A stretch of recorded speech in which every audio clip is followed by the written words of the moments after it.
तेरे अंदर इच्छा ही नहीं रह जाएगी और तू परम वैराग्य को प्राप्त हो जाएगा। मोह रूपी दलदल में फंसे हुए हम निकली हुई बात कहते हैं तो एक शब्द निकलता है, पता चल जाता है फंसा हुआ निकली बात कह रहा है। ये पढ़ी लिखी बात से जब तक हम अनुभव नहीं करेंगे तब तक रंग नहीं आएगा। आप मोह से पूर्ण रूप निकले हुए हैं, इसकी पहचान न सोचति न कांक्षति समः सर्वेषु भूतेषु मद भक्तिम लभते पराम। ना कोई शोक और ना कोई इच्छा। अगर कोई इच्छा है अभी वो नहीं मिला जिसके मिलने के बाद कुछ मिलना बाकी नहीं रह जाता। श्री भगवान कह रहे हैं यदा ते मोह कलिलम बुद्धिर व्यतितरिष्यति। मोह कलिल क्या है? कलिल माने होता है दलदल। मोह रूपी दलदल क्या है? श्री भगवान कह रहे इस शरीर में मैं और मेरापन हो जाना। बातें बनाना अलग बात है, शरीर राग हटाना बहुत कठिन है प्यारे, बहुत कठिन है, बहुत कठिन है। खूब इसी को देखें जीवन भर। ये ढांचा ऐसा लगता है मैं हूं। अगर थोड़ी बुद्धि पवित्र होती तो फिर मेरा है, मैं से थोड़ा सा खिसकता है और बुद्धि में बात आती है मेरा है। अहमता और ममता पहला मोह का लक्षण। शरीर, मैं शरीर, मेरा शरीर, तीन शरीर, स्थूल शरीर, सूक्ष्म शरीर, कारण शरीर। फिर और मोह दलदल, मेरी मैया, मेरे पिता, मेरे भाई, मेरी भौजाई, मेरा पुत्र, ये मेरी पुत्री, मेरी स्त्री, ये मेरा घर, ये मेरा बैंक बैलेंस, ये मेरा पद, इसी का नाम मोह रूपी दलदल है। समझ लीजिए श्री भगवान कह रहे हैं कारण इनमें अहमता और ममता समर्पित हो गई। स्वा समर्पित हो गया।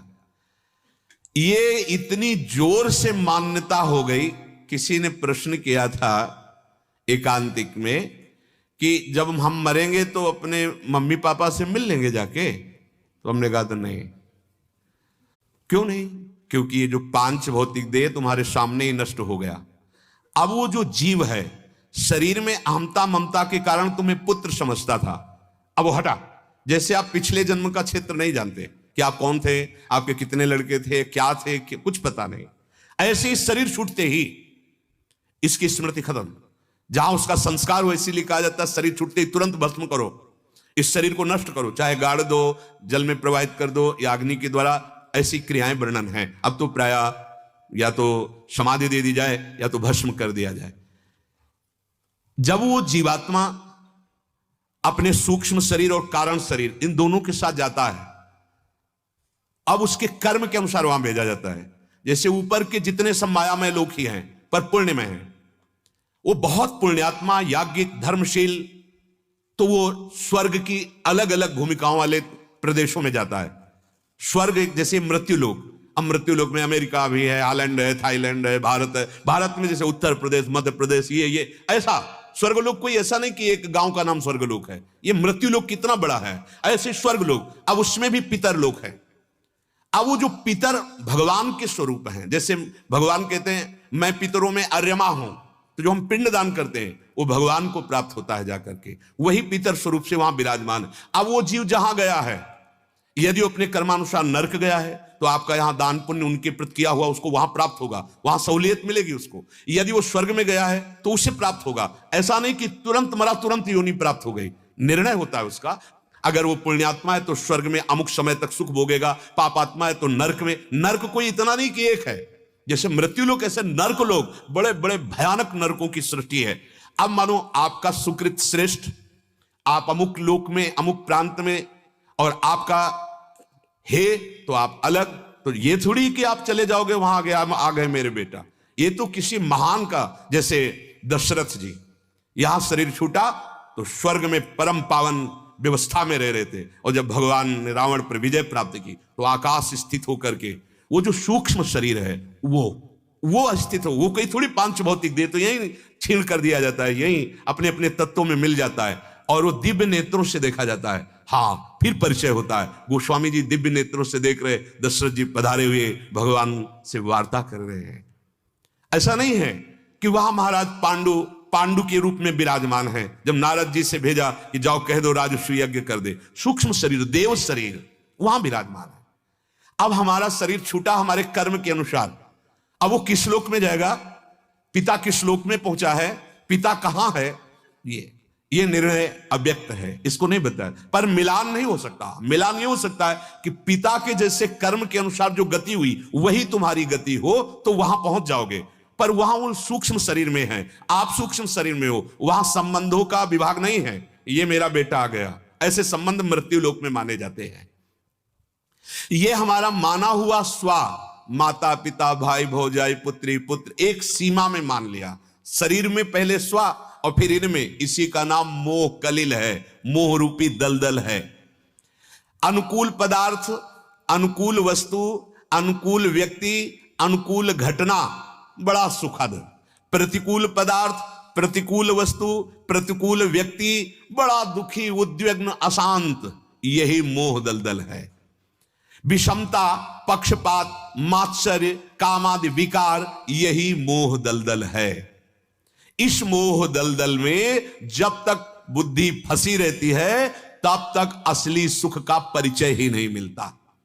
अब आप देख लो, बातें बनाने का नहीं है कि ज्ञान की बातें पढ़ ली और हम बातें बना रहे हैं। मोह रूपी दलदल से सदगुरु निकालता है, निकला हुआ महापुरुष। जैसे दलदल में आप फंस गए हो, अब आप जो चेष्टा करेंगे, भारी दलदल है तो उसमें धंसना होता है चेष्टा से, इसलिए बिना चेष्टा के रुके रहो। कोई निकला हुआ आवे और हमको निकाल ले, तो सदगुरु जो भगवान है, बंदो गुरुपद कंज कृपा सिंधु नर रूप हरि, महामोह तम पुंज जासु बचन रवि कर निकर। ये महामोह रूपी दलदल से निकालने के लिए जिनकी वाणी सूर्य के समान है, सूर्य के समान प्रकाश किया, महामोह रूपी अंधकार का नाश हो गया। कौन है? बोले गुरुदेव। कौन है? बोले हरि ने कृपा करके गुरुदेव रूप धारण किया। अब मोह दलदल से निकलने का प्रयास क्या? तुम स्वयं चैतन्य घन भगवान के अंश हो, तुमने गलती से शरीर आदि में अहमता ममता कर ली। हमारे रसिक महापुरुष जन इसी को बिल्कुल सरल भाषा में कहते हैं, एक अहमता ममता ये जग में है दुखदाई, ये जब श्री जी की ओर लगे तो होत परम सुखदाई। तात मात सुत दार देह में मति अरुझय मति मंदा, हित किशोर को होए चकोर तू लखी वृंदावन चंदा। ऐ बावरे, तूने अपनी अहमता ममता इतनी फैला दी, इसी में फंस गया, महान दुख भोगेगा। क्या करो? ये अहमता ममता श्री जी के चरणों में दे दो। मैं श्री जी का, श्री जी हमारी, बस सिर्फ मैं श्री जी का, श्री जी हमारी। और इसी भावना का विस्तार कर दो, माता पिता भाई बंधु परिवार में कोई नहीं फंसा पाएगा। जिसे हम प्रायः कहते रहते हैं, भगवत भाव से सबका सेवन करो, ममता युक्त नहीं। ये ममता वो जहर है जो आपको जन्म जन्मांतर के चक्र में फांसता चला जाएगा। और सच्ची मानो, कोई नहीं। 100 घड़े हैं, प्रतिबिंब सूर्य का एक का ही पड़ रहा है, एकमात्र भगवान ही सबके हृदय में, वही चैतन्य घन चेतना कर रहे, उन्हीं को देखो तो बच जाओगे, बाहरी रूप को देखकर फंस जाओगे। कैसे बचे? तो रसिक मंडली में या तन को नीके ढंग लगाओ, दंपति अस गाओ हर्षाओ, हित सो रीज रिझाओ। देवन को दुर्लभ नर देही तैने, सहज ही पाई मन भाई निधि पाई, फिर क्यों जान बूझ बिसराई। ए भाई, बहुत बढ़िया अवसर है मोह रूपी दलदल से निकलने का। गोस्वामी जी कह रहे हैं, मन पछतई है अवसर बीते, दुर्लभ देह पाई हरि पद भजु, करम बचन अरु जीते, मन पछतई है अवसर बीते। आखिरी पंक्तियों में कह रहे, तुम यहां फंस गए। सुत बनितादि जान स्वार्थ रत, ना करु स्नेह सवीते, अंत ही तो ही तजेंगे पामर, तू न तजे अब ही ते, मन पछतई है। ये संबंध नहीं, भगवत संबंध, सब में अपने प्रभु को। एक केवल भाव बदलना है, कहीं भागना नहीं, कुछ छोड़ना नहीं, भाव बदलना है, मेरे प्रभु। और सच्ची बात, मुक्त हो जाओगे सारे दुखों से, पाप पुण्य दोनों से मुक्त हो जाओगे। ये शरीर जड़ पदार्थ है, जड़ है, जड़। जैसे दीवार देख रहे हो, पृथ्वी, पानी, हवा, अग्नि, ये शब्द है, कहीं भी ठोको शब्द, शब्द आकाश का गुण है, आकाश तत्व। 5 तत्वों से बना हुआ ये है और इसमें भी भगवान है। 5 तत्वों से बना हुआ ये है, इसमें भी भगवान है, कोई अंतर नहीं। अंतर बस ये है कि यहां जड़ रूप धारण कर लिया और यहां चैतन्य रूप धारण कर लिया। भगवान सर्वत्र हैं, भक्तों ने प्रकट कर लिया, जगह जगह से भगवान को प्रकट कर लिया। यहां भी भगवान है, मुर्दे में भी भगवान है। वहां अंतरहित हो गए, यहां चैतन्य प्रकाशित हो गए। मुर्दे से भगवान को प्रकट किया, वेन के शरीर से महाराज पृथु के रूप में भगवान का अवतार है पृथु। ये सर्वत्र भगवान है, जड़ चेतन जग जीव जत सकल राम में जान। लेकिन हम ऐसा नहीं भाव रखते, ये मैं हूं, ये जड़ है, जड़ तुम्हारा चैतन्य स्वरूप है, तुम परमात्म स्वरूप हो। भाई नहीं समझ पा रहे, बोले भगवान ने मुझे फंसा दिया। अरे तू खुद फंस गया, तू खुद फंस गया, किसी ने तुझे नहीं फंसाया। और जब तू छूटेगा तो कोई और नहीं बचेगा, तू ही तू होगा। ये पहेली है, जब मैं था तब हरि नहीं, अब हरि है मैं नहीं, एक ही रह जाएगा, वही है वही। चाहे उसे ब्रह्म कहो, चाहे उसे आप चैतन्य घन आत्मा कहो, वही है। अपना संबंध जिस जिससे तुमने मान लिया उसमें तुम फंस गए। स्वीकार करते हो कहां फंस गए? आपको लगता है बड़ा सुख मिल रहा है संबंधों में, इसी से तुम्हारी दुर्गति हो रही। एकमात्र भगवत भाव रखकर, अन्य संबंध नहीं, भगवत भाव। और व्यवहार वैसे ही करो जैसा व्यवहार कर रहे हो। पत्नी के साथ पत्नी जैसा, पुत्री के साथ पुत्री जैसा, पुत्र के साथ पुत्र जैसा, व्यवहार में वही, भाव में आपके अंतर्गत रहे। सब में मेरे प्रभु है।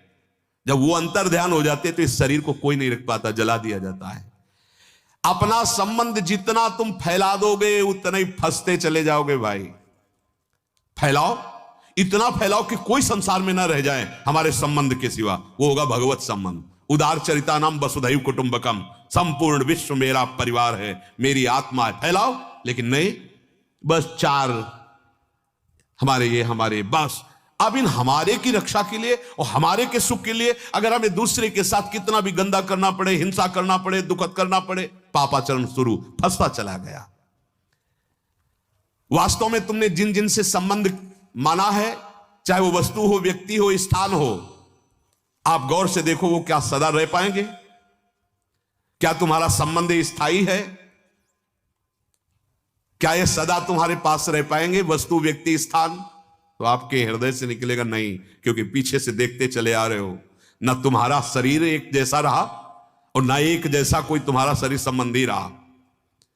कोई भी पदार्थ है वो हर समय नाश को प्राप्त हो रहा है, कोई भी शरीर है वो हर समय नाश को प्राप्त हो रहा है। एक समय नवीन अवस्था मुच्छ भी नहीं निकली थी, फिर मुच्छ निकली, फिर वो सफेद हो गई, फिर मृत्यु को प्राप्त हो गया। ये अवस्थाएं बदल रही, ये नाशवान है। तू एक रस है। जब तू बालक था तब भी तू जानता था इस शरीर को, जवान हुआ तब भी जानता था, बूढ़ा है तब भी जानता है, और शरीर छोड़ेगा तब भी जानेगा। तो अभी जान लो कि शरीर तुम्हें छोड़ेगा, इससे राग मत करो। जब तुम्हारा ही शरीर तुम्हें छोड़ देगा तो और शरीरों की तो बात ही क्या। परंतु मोह के कारण यह दृष्टि नहीं हो पा रही है। अनेक प्रकार के नए नए संबंधों में वो सुख भोग रहा है, सुख खोज रहा है।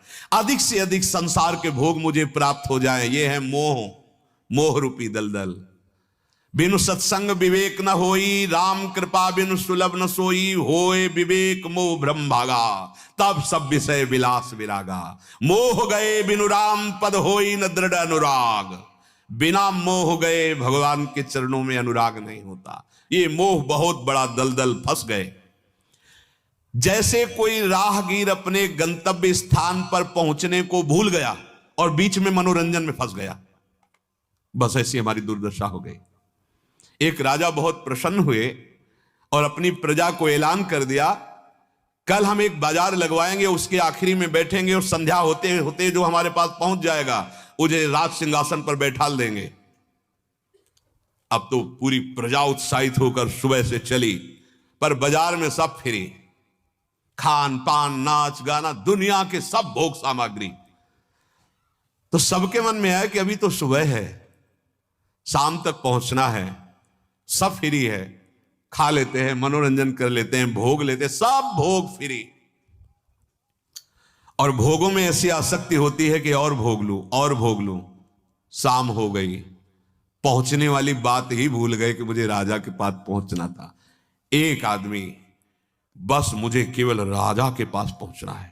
जीव ही बाजार से गुजरा, बहुत से आकर्षण और बहुत से उसे आवाहन कर रहे थे, आओ सुख भोगो। उसने नहीं, मुझे आज पहले सिर्फ राजा से मिलना है। नेत्र नीचे किए और जाकर के राजा से मिल गया। राजा ने उसे अपने समान सिंहासन पर विराजमान किया। ये क्या दृष्टांत है? भगवान ने हमको मानव देह देकर कहा, जीवन की शाम होते होते यदि मुझे प्राप्त हो गए तो मैं सायुज्य, सारूप्य, सारिष्ट, सामीप्य, जो मोक्ष चाहोगे मैं प्रदान कर दूंगा। अब आ गई माया की बाजार हमारे सामने, आओ मनोरंजन करो। अब ऐसा मनोरंजन में फंस गए कि जीवन की शाम पता नहीं किस मिनट में हो जाए। भूल गए कि हम किस लिए आए थे। भूल गए हम किस लिए आए थे कि सावधान होकर सब में भगवत भाव करते हुए, हर संबंध को प्रेम देते हुए, सबकी सेवा करके और अपने शाम होते होते जीवन की भगवान तक पहुंच जाएं। शाम कभी भी आखिरी श्वास हमारी शाम हो सकती है। हमारे जीवन की शाम के लिए सूर्य अस्त का नहीं, श्वास अस्त से है। जितनी श्वासें बस उतने ही चले गए, अन्यथा खिलौना बंद हो जाएगा। ए भाई, कोई भी श्वास आखिरी हो सकती है, इसलिए हर श्वास में हमारा लक्ष्य हमारे साथ है, राधा राधा राधा। हमारी शरीर में इतनी प्रियता हो गई और शरीर संबंधियों में इतनी प्रियता हो गई कि हम भूल गए कि हमें मरना है। हम भूल गए कि इन संबंधों में जो आया है मरना है। देखो ना, भूल गए। गांव में देखा, जब कोई पधार जाता है और परिवार के रोते हैं तो बहुत से बड़े बूढ़े और माई दाई आके बैठती और समझाती, रो मत, सबको जाना है। कितना बढ़िया ज्ञान है, सबको जाना है, यहां कोई टिकेगा नहीं। और अभी तो तुम्हारे 2 लड़के हैं ना, इन्हीं से तसल्ली करो। इतना बढ़िया ज्ञान है कि सबको जाना है। और फिर जब 100 उठाते हैं तो गाते हैं राम नाम सत्य है। कितना मंगल वचन निकल रहा है। पकड़ लो भाई, सबको जाना है और सत्य सिर्फ भगवान का नाम है। नहीं पकड़ेंगे, बुरा मानेंगे अगर और समय में बोल दिया जाए कि राम नाम सत्य है। नहीं बोलेंगे। हमारे किसी की बारात जा रही है और बोल दे राम नाम सत्य, बोलो क्या गलत उसमें बोला है? राम नाम सत्य है। अगर ये हर समय बोल दिया जाए तो हमें लगता है लोग पीट देंगे।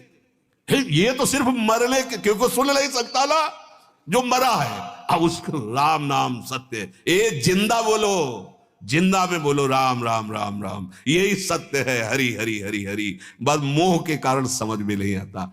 कई जन आते हैं कि हम जब भजन करते हैं तो हमारा पूरा परिवार खिलाफ हो गया है। ये समझो क्यों खिलाफ हो गया? आप कभी गलत आचरण में गए, खिलाफ हुआ? समाज को उसका विरोध करना चाहिए, जिस विरोध से भयभीत होकर वो अच्छे मार्ग में चले। पर नहीं, वो अच्छे मार्ग का क्या परम सत्य मार्ग को ग्रहण कर रहा है। तो ये पूज्यपाद उड़िया बाबा के वचन है, ऐ उपासक सावधान, उपासक सावधान। पूरी सृष्टि में भगवत मार्ग में चलने वाले को सिर्फ भगवत मार्ग में चलने वाला महात्मा या गुरु, भगवान, इनके सिवा कोई सपोर्ट देने वाला नहीं है। विश्वास कर लो। हाँ, अगर कोई सपोर्ट देगा तो हमारी स्मृति का कारण बन जाएगा, और हमारी स्मृति हरि से छूटी तो कहां सपोर्ट हुआ? ये तो विरोधी हो गया ना। इसीलिए हम वंचित रह जाते हैं भगवत प्राप्ति से, इसी मोह दलदल को सत्य मान करके। हमें तो इनमें फंसकर अपना कल्याण करना है, ऐसा होश ही नहीं रह जाता, नहीं रह जाता ऐसा होश। भगवान के सामने भी जाकर के हम फंसना ही मांगते हैं, मुक्त होना नहीं। कोई बिरले हैं कि प्रभु के मंदिर में जाकर खड़े हो कि नाथ त्राहिमाम, मुझे संसार से मुक्त कर दो, प्रभु मुझे अपना भजन दे दो, मैं रात दिन आपके लिए रोऊं तड़पूं, ऐसी भक्ति दे दो। कोई बिरला नहीं। तो भगवान से हम यही मांगते हैं कि ये फांसी और जोर से दृढ़ कर दो। अरे फांसी मांग रहे थे तुम, क्या तुम मोक्ष मांग रहे थे? क्या तुम प्रेम मांग रहे थे? क्या इस संसार से मुक्त होना मांग रहे थे? और ये मांग लो तो मांगना ही नहीं पड़ेगा, सब मांगे अपने आप पूर्ण हो जाएंगी। तुम्हें हम आंतरिक बात कहते हैं। एक को प्राप्त कर लो, ये पूरा विश्व ब्रह्मांड तुम्हारा हो जाएगा। जब जहां जो आवश्यकता होगी वो स्वयं योगक्षेमम बाहम में हम हरि करेंगे। ये मोह रूपी दलदल से तरने का उपाय संत संग से प्राप्त विवेक, वर्णन करें।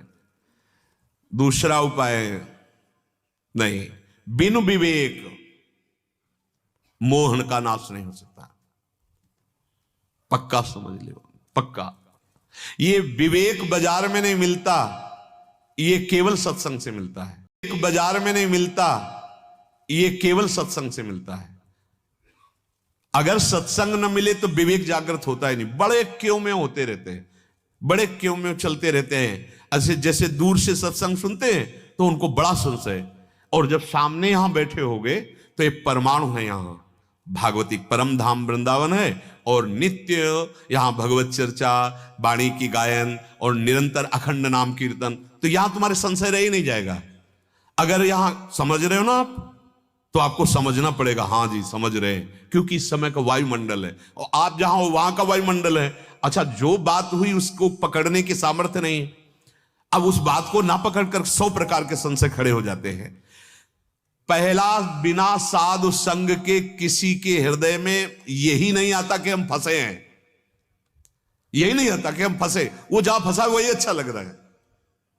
एक नाली का कीड़ा मार्ग क्रॉस करके दूसरी नाली में जा रहा था, तो भगवान श्री कृष्ण द्वैपायन व्यास देव जी ने देखा कि वो बड़ी रफ्तार से ऐसे से रेंग रहा था। वो सब भाषाओं का ज्ञान रखते थे, भगवान के अवतार। तो उन्होंने उसकी भाषा में कहा, क्यों भाई तुम इतनी रफ्तार से क्यों चल रहे हो? तो बोले, तुम्हें बैलगाड़ी की आवाज नहीं सुनाई दे रही? वो आएगी और मुझे रौन देगी, मैं मर जाऊं। तो बोले, तुम्हारा शरीर तो नाली का कीड़ा है, अरे इसको नष्ट हो न जाने दो, दूसरा शरीर हम और अच्छा दिलवा देंगे, क्योंकि अब तुम हमसे मिल गए हो। उसने कहा, तुम्हें जो कृष्ण द्वैपायन व्यास शरीर है ना, ये जितना प्रिय है ना, उतना ही मुझे कीड़े का शरीर प्रिय है। ये महाभारत की कथा है। उनका एक बार मेरे कथन में आ जा, तो शांत हो जाए, इस शरीर को छोड़, मैं देख तेरी उन्नति कर। बड़ा प्रसंग है, अंततोगत्वा उन्हें भगवत प्राप्ति कराई। बिना संत संग के विवेक ही नहीं होता, और बिना विवेक के हमको संसार से मुक्त होना ये बात ही नहीं आती। कोई संत महात्मा ऐसा जादू तमाशा कर दे कि हम जो चाहते हैं वो प्राप्त हो जाए।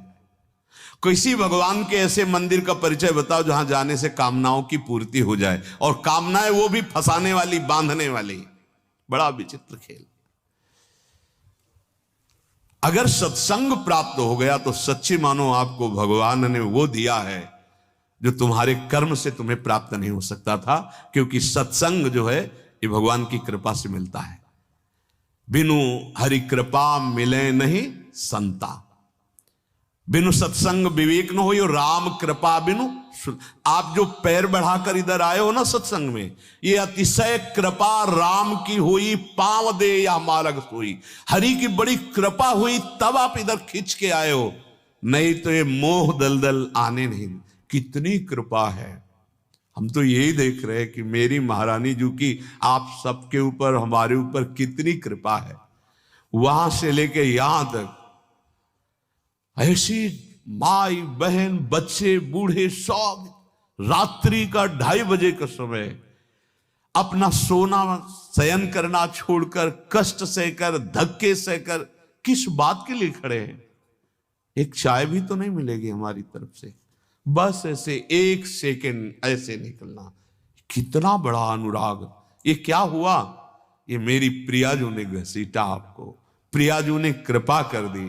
क्या मिलता है आपको? सत्संग में बैठे हो तो बातें मिल रही भगवत मार्ग की, उनको तो बातें भी नहीं मिलती।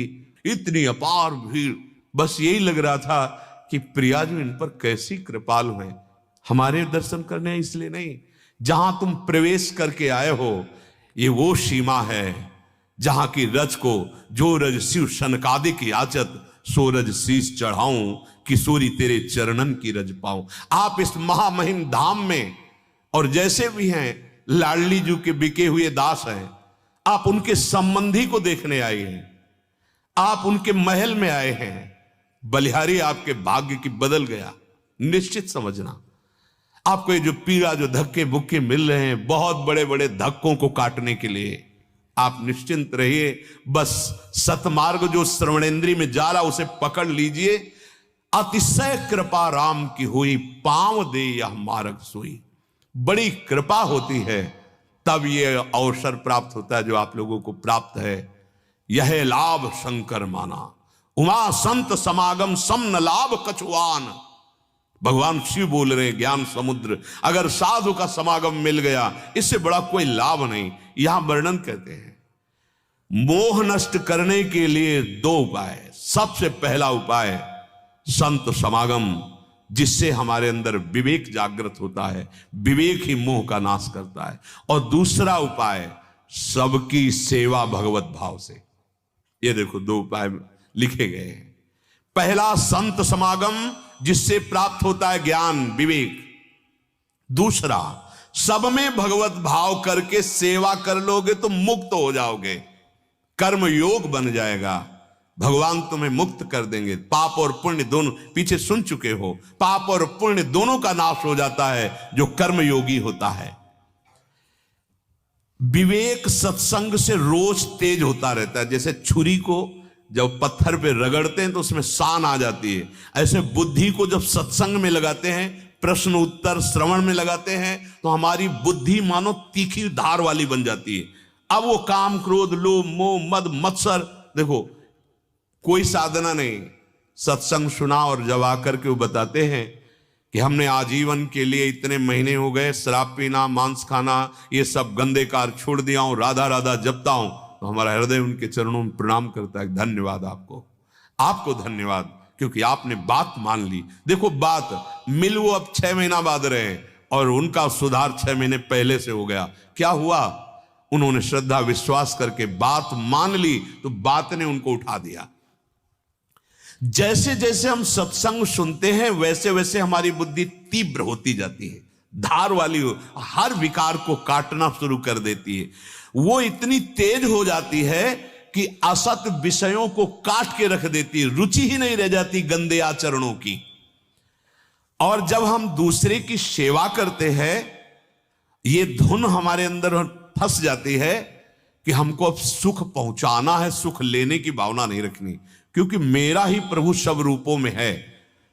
तो सुख आराम का त्याग करने की जो भावना आई उसे भगवत प्राप्ति तक पहुंचा देती है। उसके अंदर ऐसा भाव बनने, हमारे सिद्धांत में भी लिखा है, प्रेम सिद्धांत है, उसमें लिखा सुख देवे को चावचित सबसो हित निष्काम, या सुधर्म हरिवंश को नाम गिरा विश्राम। नाम चल रहा है या वाणी गायन कर रहे हैं और अंदर से सबके प्रति भगवत भाव रखकर सेवा कर रहे हैं, इससे प्रियालाल का प्रेम प्राप्त हो जाएगा, इससे प्रियालाल मिल जाएंगे। तो हम दो बातें, खूब सत्संग सुने, अपनी बुद्धि को तीव्र विवेकवान बनाए और दूसरों की सेवा भगवत भाव से करें और खूब नाम जप करें, तो इसी जन्म में हम परम सुखी हो जाएंगे, हमारे सारे दुख पाप नष्ट हो जाएंगे, हमारा जो जीवन का लक्ष्य है भगवत प्राप्ति हो जाएगी। शेष चर्चा आगे। श्री राधा वल्लभ लाल की।